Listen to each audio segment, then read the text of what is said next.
Unpopular opinion: if you're still renting aircraft at a wet rate, you're probably overpaying for every hour in your logbook.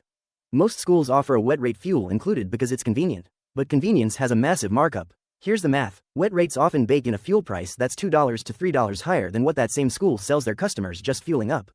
With a dry rate, you control the cost. You can use AirNav.com to find the cheapest AvGas on your route and pocket the difference.